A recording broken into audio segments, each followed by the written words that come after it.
look at me? Where are your manners? If a stranger asks for help, is it right to ignore them? Is that how it is?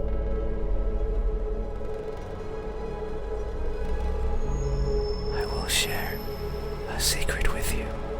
I have never seen myself before. I don't know if my face is ugly.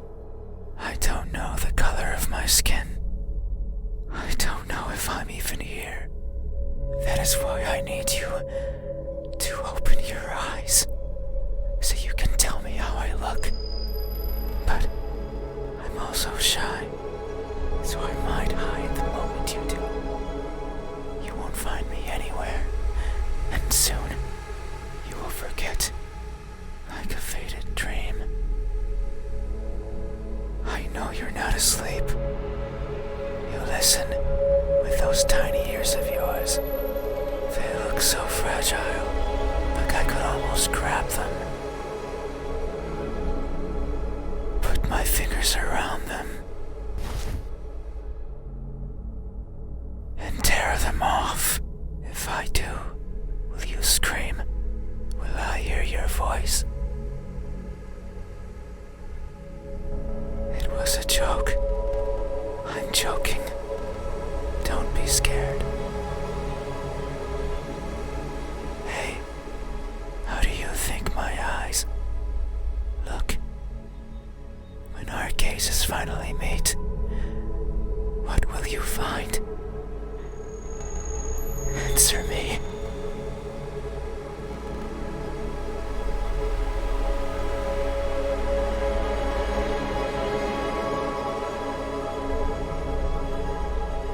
They look lost.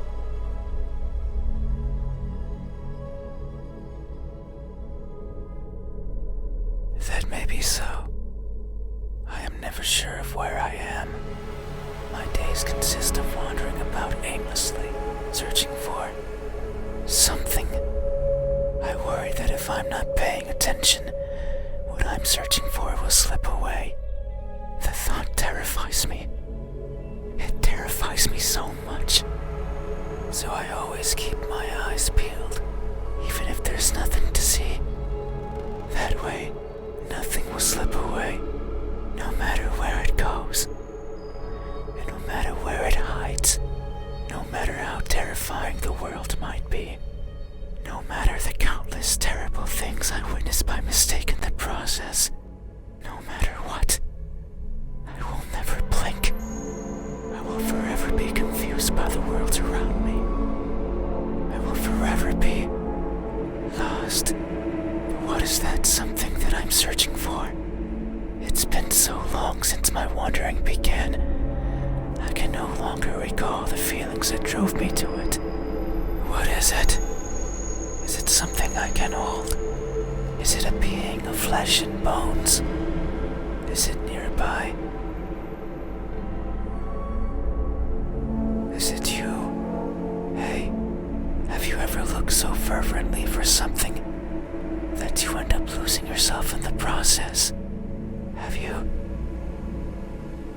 These eyes, are these my eyes?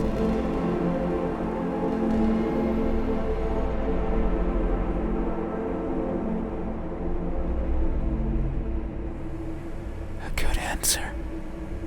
Yet there is only one way to know the truth. Open your eyes.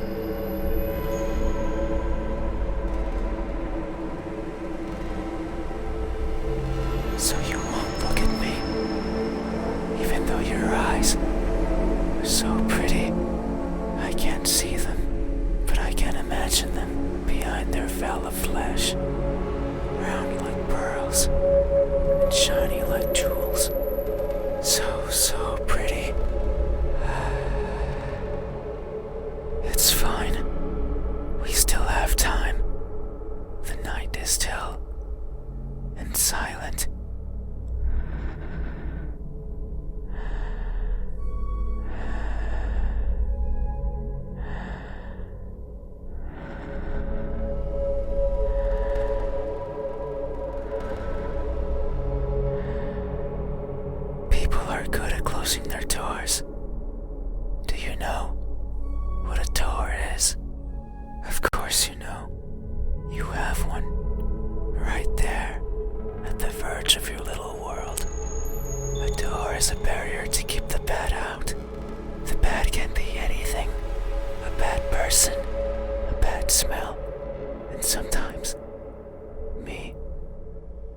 can't open doors. I find them tricky. Should I push or pull? Should I turn the knob left or right? Should I try to take it off its hinges? Should I chip away at it, hoping it will fall apart? And what happens when it opens? Do I close it behind me? Do I keep it open? But that might be rude to the person who had it closed. But then, how do I get out? And what happens if the wind pushes it close? What then? So many options. So many things that could go wrong. Whenever I stand in front of a closed door, it paralyzes me. I stare at it for a long time and think of my excuses, because that's all they are. What bothers me the most about closed doors is the idea they exist to keep me out. It fills me with the need to go in, so I search for a crevice or a window. Anything that might be open, anything that might let me in. I'm not good with doors, but as long as there's a place where I can fit, then I can go in anywhere. Every night, I hop across the shadows of the streets. I'm careful so as to not be caught by the light. In my eternal search, I pick a place where to rest. I slip in and spend the night wherever is comfortable, without alerting anyone. Usually it's a cellar, an attic, anywhere with dust, with dirt. I feel at home there. But sometimes, just sometimes, an urge swells inside of me.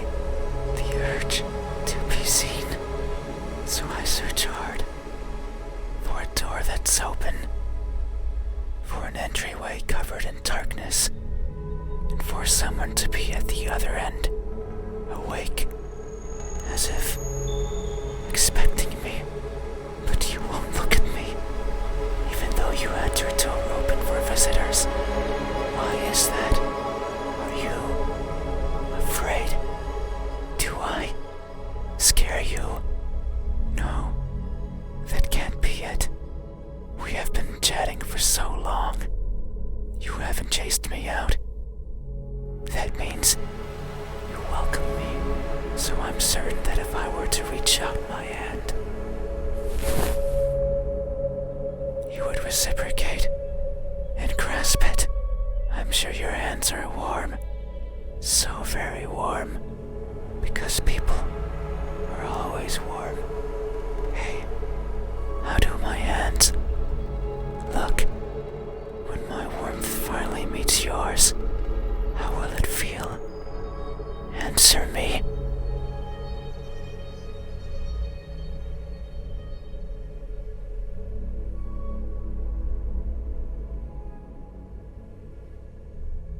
They look incomplete.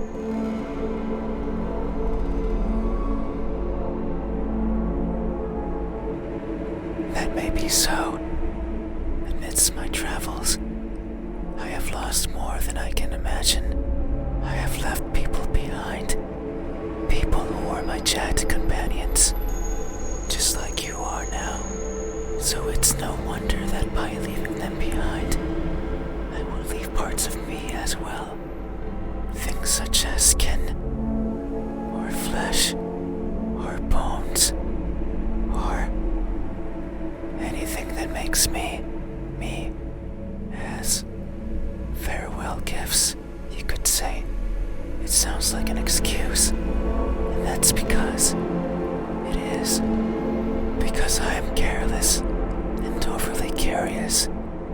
I can't help but wonder how everything feels to the touch, like the crust of a tree, or the surface of a frozen lake. But sometimes I find something else, like a building engulfed in a raging fire.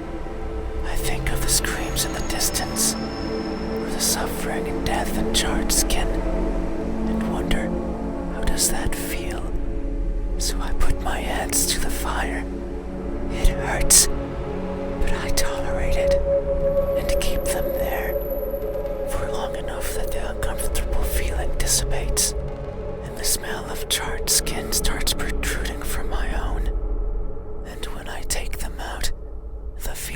persists.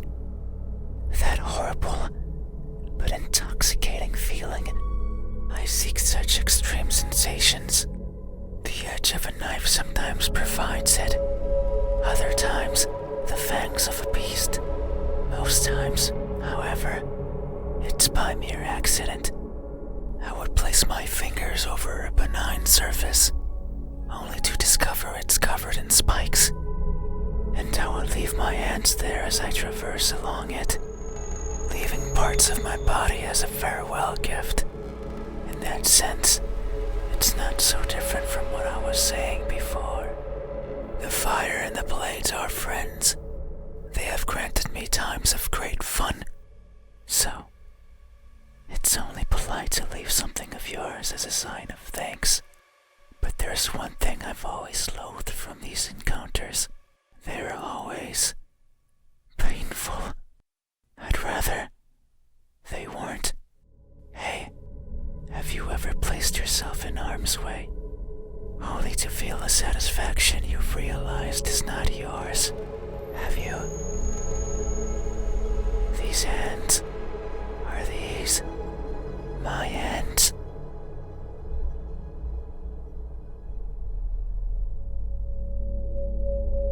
A good answer. Yet, there is only one way to know the truth. Open your eyes.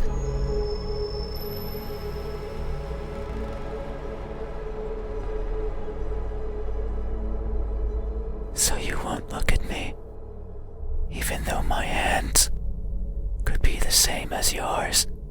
Think about it. Maybe you and I are similar. No, I know we are. I can feel it in my skin. Oh. Can you hear it? My skin is pulsating. It has been long since this happened. It's a sign of my innermost emotions flowing out. I wander the world, wanting to be seen. I'll be satisfied as long as someone tells me how I look. But it's not like anyone will do. If it did, then it would be oh so easy. Since I could show myself to everyone at once, every living person in this land, and ask them all the same question, someone will answer. There's no doubt about it. But it might not be the answer I wish for, since I don't want to be judged. I don't want to be perceived as something I'm not. It scares me. That is why, when someone is on the verge of looking at me, I shy away. I hide, fading into the dark. But you might be different. If it's you, it might be possible to stand still, if only for a second. That way you can help me, and we can both be fulfilled. Just thinking about it, it makes me feel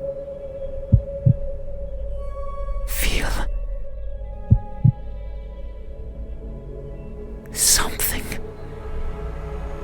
I cannot describe it. I am not good with words. There was a person in my past who taught me to speak like a person. They were not good at it either. And thinking back on it, they certainly didn't enjoy it. To teach a wordless being how to talk must be a challenge. Yet, they did. Simply because they could. It is weird to remember, because it makes me think of why I want to be seen, and I am not. Sure, I don't care much for my appearance. I don't want to be judged. But if that were it, I could easily stay out of sight. So why is it? Why do I want someone to recognize me so much? Maybe it's only because I can. Because everyone gets to be recognized. But me. But I will. Soon. Once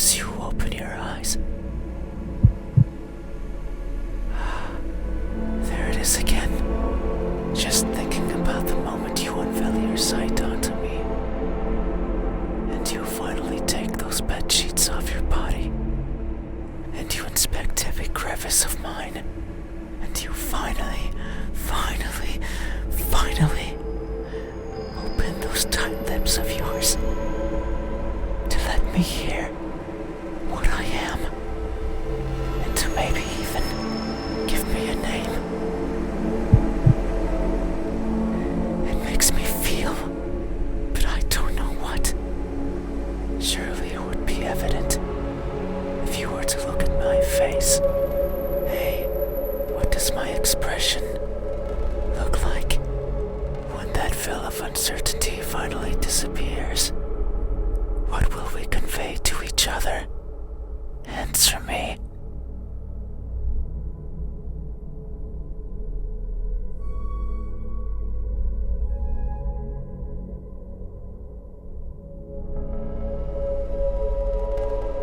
An emotionless stare.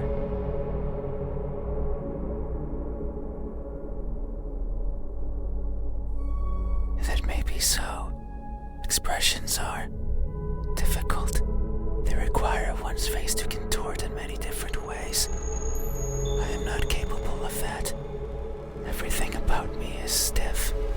From the way I walk to the way I talk. It is something I noticed long ago. I may hurt and I may grow, but I do not change. Not in the way other people do. People interact with each other. They form connections. They experience thrills. A person becomes someone different with each passing second, turning old and perishing. However, I don't think I'm capable of any of those things. My journey began long ago, longer than any person has ever journeyed. And in my life, I have seen others born and die, born and die. A person's existence is so fleeting, and yet so many things happen to them, so many worthwhile memories. It is something I lack. Were I to write a book, I could not fill a single page. It's not for the lack of memories, but rather because these memories mean nothing to me. Save for a minuscule number, they are all the same, blending with each other into a mottled gray, lacking the meaning people often give to that which they care about. Perhaps if someone else had lived what I had, they would see meaning. They would treasure it. But I cannot. No matter how I try, I can't see any worth in what I do. And by extension, in what I am, I want for someone to tell me how I look. Yet, I don't see that as important. No one but me would care. So why should I care? But that doesn't mean I have never felt. I feel things. Joy, sorrow, fear. I am always feeling, and right now, I am feeling strongly. It's here, in my pulsating skin. You say my expression is emotionless, that it shows nothing, and if you say so, it must be true. But soon you will see something, because what I'm feeling is not nothing. Hey, have you ever masked yourself with indifference, only to hide the overwhelming emotions hiding beneath? Have you? This expression, is this my expression?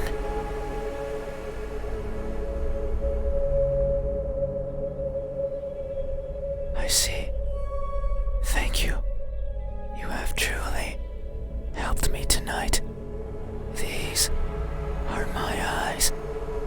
These are my hands. And this is my expression. I consider these my most treasured features, and you have helped me picture them all. No one has done this for me. I feel a connection with you, one born out of honest gratitude. But there's one step left. You need to make sure of the truth. It is the only way to finally understand each other. So please,